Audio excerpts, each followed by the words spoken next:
What's going on, everyone? Welcome to the very first special episode of the Better Mindset podcast. I'm Adam Avon here with Julian Villegas. And we are very excited to kind of share with you what this podcast is going to be about and the future of how we can help others in our community. So, Julian, the reason we started this podcast in the first place is because we both have a very special privilege of being in a community service group called Youth Leadership Broward. We're both from South Florida, and we're both juniors in high school. Yeah. There's youth leadership programs all across the country, across the world. There's leadership programs all across the world, and we got lucky enough to be accepted into this one, and it's been awesome, and we get to collaborate with a bunch of different kids. But throughout the whole year, we have our own service group, our own service project. And our topic for our group is mental health, like you mentioned. And we got a great team with us of officers and people that are going to help us put this podcast together. And just so we can stress how important a person's mental health, a teenager's mental health really is, because me and you are both in high school, different high schools, but we're both juniors. Yeah. And all of Youth Leadership Broward are juniors. I think this is a great place for not only me and you, but for other teenagers listening out there to hopefully get some help or tips that they need to just deal with the stress and anxiety that most teenagers, normal teenagers, would deal with on a daily basis. Yeah, our mission as a team is to reach out to those that need the help in school, and I feel like that's really important. And many of the topics that we discuss can be applied to any age, any generation. We would just be talking about the general ideas concerning mental health, and later on in the podcast, as we get deeper into the episodes, we're going to bring special people on so that they can be able to discuss, like certain experts and different people that can be able to discuss with us the importance of the concerns of mental issues. So yeah. And we're just going to get started. I think it's really exciting. Like, not only am I excited for other people to hear, but I'm kind of interested on who we bring on and to get some tips, and just learn about some things, because we'll bring on hopefully some psychologists, some doctors, some mindfulness experts that we can talk to and just learn from. So I'm excited too. And I'm so excited. Yeah. And, I'm so excited. Yeah, and hopefully we can help a lot of people out there. But obviously it's the first episode, so this one's just me and you. We're not going to go too in depth on anything. We want people to kind of get a feel for what we're going to be talking about here. So let's just open up the floor between me and you and just have a conversation about the type of mental health struggles that teenagers already face on a daily basis. And me and you, both like I said, both juniors in high school, so we're obviously we have a rigorous schedule with our school, and then we also have our social life and extracurriculars too, and all these things that a teenager trying to live a normal life would want to pursue or do well. Most definitely. Not only do I see it among myself, and I'm sure you see it among yourself too, the stress that you deal with all these things every day, but we see it among our friends too, and we see how stressed everyone is. So like, what experience have you had, or has a friend, have you a story that you might have of a friend that's dealt with some of the stress or some things that they've had on a daily basis? So definitely I've struggled with this too, as sure as I'm sure that a lot of people have, because I think the big triangle is balancing academics, social life, and extracurriculars. And those are the three really important things to focus on, like Adam had already said. But that's the biggest thing. And I feel like you need to have a very good balance with those three things in order to be able to live with a better mental health, with a better stress. And most people, the stress that it comes down to is in academics and social life, because more of extracurriculars is enjoying what you want to do, living up to the contribution that you want to do in society. If somebody wants to be a doctor, most likely they will get into extracurriculars that entail medical paths, medical professions. They can go into pathology or medical terminology, but musicians, it can be an orchestra and band and different music classes. So definitely the extracurriculars are a way to unwind. But social life and the social pressures that people put on you, such as daily texting on Snapchat, commenting and liking people's posts on Instagram, and tweeting constantly, and all this social media interaction is definitely a very, very hard burden on people's life. And that comes with enjoyment, but that also puts stress on academics. So one works with the other. Then that definitely damages academics because people cannot stay focused on multiple things at once, and they end up going into their social life, getting consumed into these devices, getting consumed into this perception that it all just kind of builds up. Exactly. It just all builds up. And the social life is they need to be cool. They need to be they need to be like talkative with their friends. They need to keep up with their friends on top of all their academics. When you have kids nowadays in high schools taking 3, 4, 5 APs, and other people could be struggling with things at home with many things. It's like you said, it's not everyone just that's taking all these AP classes. Everyone that you might come across or walk past in the hallway in school or on the street is always dealing with something at some point in their life. It might not be at that very second, but they could go home and something can be wrong, or they go to school and something's wrong there. They're getting bullied or something, or something with social media. So and now on top of this, like the world isn't already crazy. Now we're in this hopefully towards the end of this basically year-long pandemic dealing with COVID-19. And I know that's definitely left a lot of kids, secluded in their homes, causing them to maybe feel lonely or depressed or anxious because, you can't really leave their house. And I know some people have it worse than others. Obviously, I can't imagine what it's like for someone who, luckily, I haven't dealt with a serious traumatic event that's really taken place in my life or has hurt me in some way. But for someone that has already been struggling with a mental health illness or had already dealt with loneliness while still being able to go out and do things. And I know me and you have spoken about this and with our group, a person who might have felt lonely or anxious or stressed out or depressed or sad might have been able to go out and do that one thing that makes them happy. And then the world basically gets shut down, and now they're inside of their house, and that one thing gets taken away, which can cause some serious pain in that person's life. So what are some obviously we've talked about some of the teenage struggle already that teenagers might face on a daily basis: academic, social life, extracurriculars, just trying to juggle it all. But what are some things that maybe yourself or you've seen among your friends that have been sort of on top of the average teenage struggle during this COVID-19 pandemic? So definitely, Adam, I'll give you a great example. I had a friend, he was one of my really good friends, and I mean, he still is. He's alive and well, but he definitely went through an episode, and it was really tough for him. And it was because all of these academic pressures, all of these social pressures, especially during COVID, it is so hard. Let me tell you, Adam, it's so hard for you to keep in touch with the majority of your friends during COVID-19. You lose so many friendships. I have lost a lot of friendships. I have lost a lot of connections with people. I have lost some of my social skills because it's been so hard to be out, to be talking to people, to be able to be in that social environment that so many people need. It's a necessity for people to be social. It's a necessity for people to be out there talking to other people. So my friend, he went through this terrible phase, and he went through depression, and I'm talking anxiety every day. I would call him and he was crying.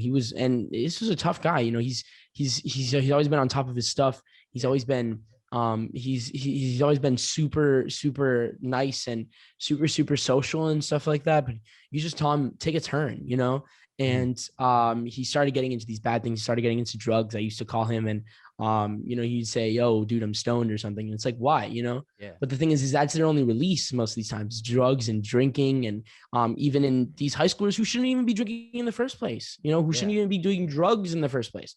But there's so many of these problems that these teenagers have to resort to these other releases of their own stress. So he definitely went through that stuff. He had a period of very depressed. He talked to me a couple of times about ending his life, and that definitely wasn't. So I talked to him. I had a good conversation with him. I went to him in person, and ever since then he's been trying to do better. But there's only so much better you can go. There's only like a level of improvement that you can achieve.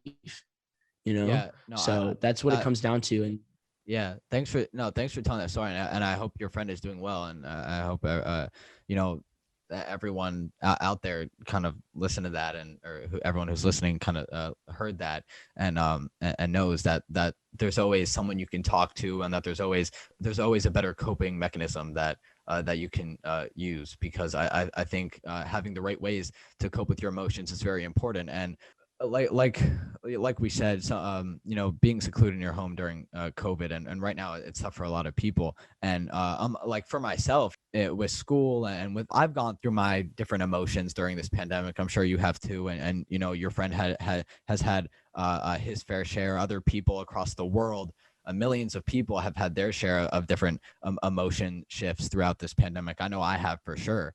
Definitely. And especially now with school, that adds another level of stress. So for me, I've dealt with procrastination and no motivation, low productivity. And the reason I say no motivation and procrastination, which pretty much which go together for me, is just because when I have all this stuff, I have all this stress, I'm in my house, I can't leave, I wasn't the happiest, and now I have all this schoolwork on top of it.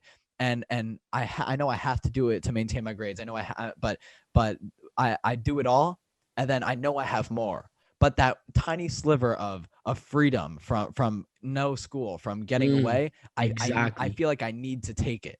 And that's because I can't deal with everything that's already on my plate. So when I know I have more, I take a step back. And honestly, I think it's good. It's always good to take a step back and to kind of take 5 minutes. And shameless plug here, but I created as you know, Julian, I created a nonprofit called the Wolf Shanti Children's Wellness Foundation, where we teach mindfulness and social emotional learning to kids K through 12.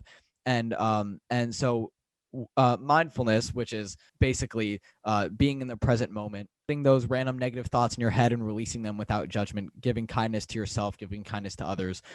And so especially in a time like this, what I've been saying for years since we've done Wolf Shanti, and helped hopefully have helped many kids in the process, is just to take 5 minutes out of your day to kind of step back and do something that you love. And I know a lot of people, and hopefully we'll obviously get more into mindfulness and get more into mental health as in future episodes, and we bring people on and experts on. But I think a lot of people have this view of mindfulness isn't cool. Mindfulness is sitting there with your legs crossed, with your eyes closed, with your hands in like an okay position on your legs.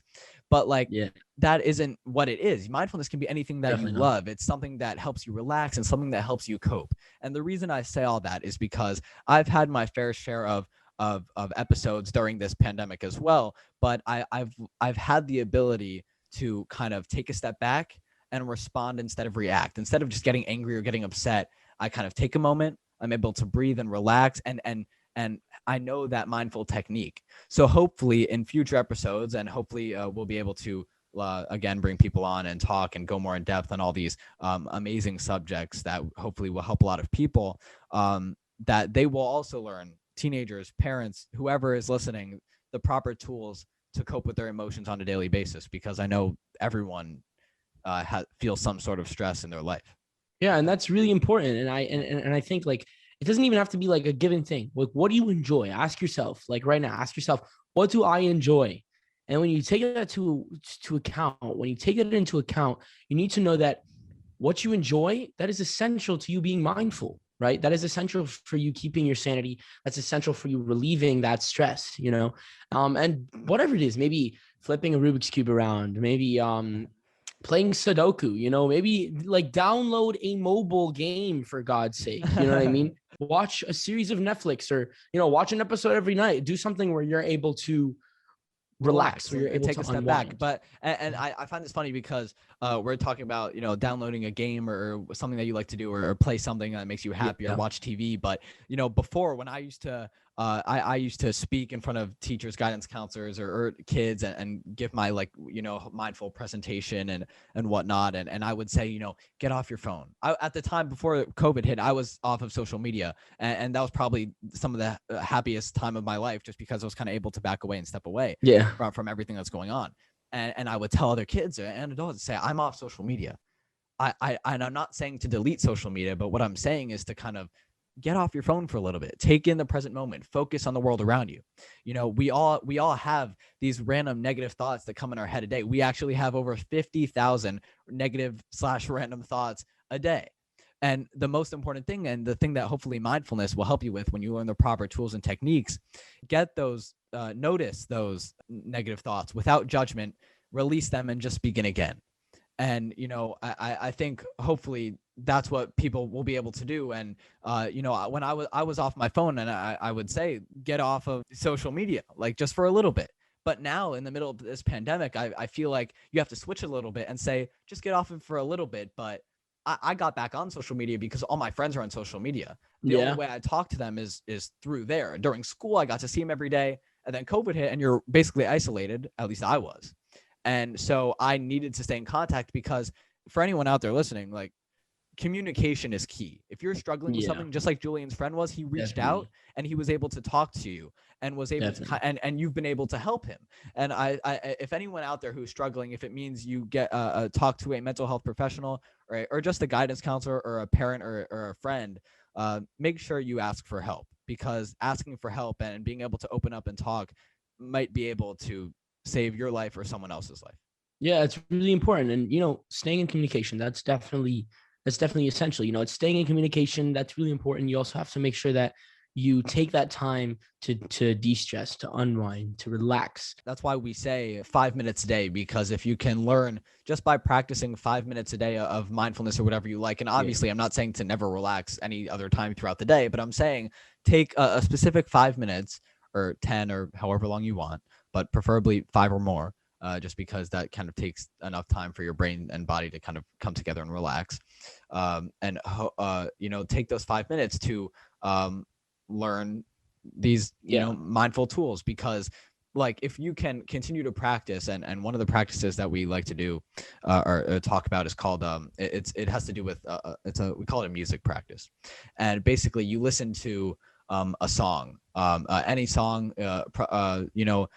if Julian, you're a musician, so songs have, you have the beat, you have the guitar, you have the drums, you have the lyrics, the singer. So a lot of things are going on in a song, so many different things, right?